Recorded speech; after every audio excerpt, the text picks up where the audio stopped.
Get ready to find your passion. Get ready to find your life. EdCarcarey's passion is to help others start a fire in their souls. Ed has owned and operated many successful businesses, been nationally recognized and recommended for his sales training and motivational speaking. And now he's here to guide you into finding your passion. Here's EdCarcarey.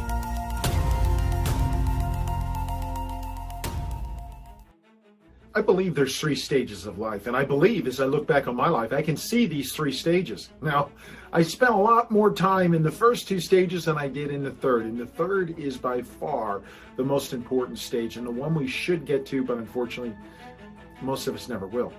And that's because of by choice, we don't make it. The stages are the satisfactory stage, the success stage, had a lot of fun in that stage, still do, and the significant stage. Now, here's what they mean. The satisfactory stage, I remember I spent a lot of time in this as a young man and through high school. And this is just what the term means, satisfactory. You know, you've gotten grades in high school. Well, I was a D and C student. That's a satisfactory student because you passed. But let me tell you, nobody was interested in hiring me. Nobody was interested in coming for me or talking to me or recruiting me for anything because I did just enough to get by. And that is the motto of this stage. Of the satisfactory stages, do just enough to keep your job, just enough to stay in a relationship, just enough to keep your health. Do just enough. Hakuna Matata. Don't stress. Just take it easy in life. That's a satisfactory stage. I spent some years in that stage.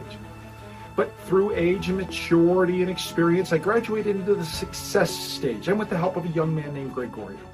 And in this stage, the motto basically is the end justifies the means. Now, the success stage can be really, really good, but it can be very dangerous because it becomes all about you. Everything you do, your goals, dreams, and aspirations, you become so driven and focused like I did. I built my bank account, my retirement, the home got bigger, the car got bigger, the title got bigger. All those things are wonderful. Everything was about me.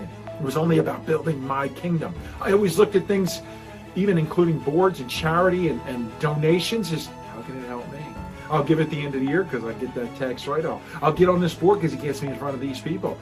Everything in the success stage is all about me. That's all that matters. Building my kingdom.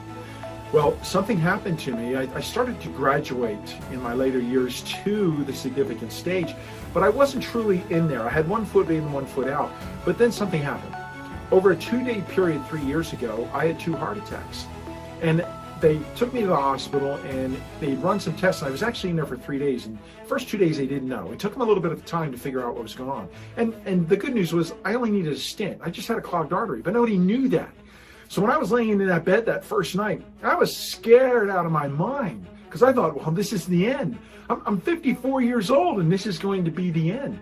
And I kept thinking about 2 questions. I kept asking myself over and over.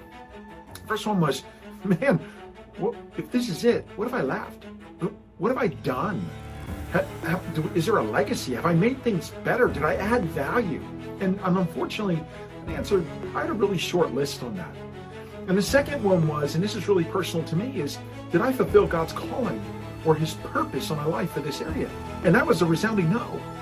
And that terrified me that I hadn't done and spent my life except on myself. I consumed my calling on me. I became accountable. And that really pushed me over into significance. And that stage, here's what it means. It means you're using your resources, your time, your energy, and everything that you have, everything that God has given you to help and benefit others, to help your city, your community, your church, to those people that are around you, not just your family, because that's the low-hanging fruit. Anybody can be significant with their family. I'm talking about your city, your community, and your church, those areas of people around you. What have you done to make it better? So here's my question. When people talk about you, whether you're around or not, do they describe about all the things you've achieved for yourself? Or do they talk about all the things you've accomplished for the benefit of others? That's significance. True significance. Find it in your life because that's where fulfillment is, because that's the place where God has for you. My name is EdCarcarey. Man, I'd love to connect with you. You can find me at edcarcarey.com. Find your passion. Find your life.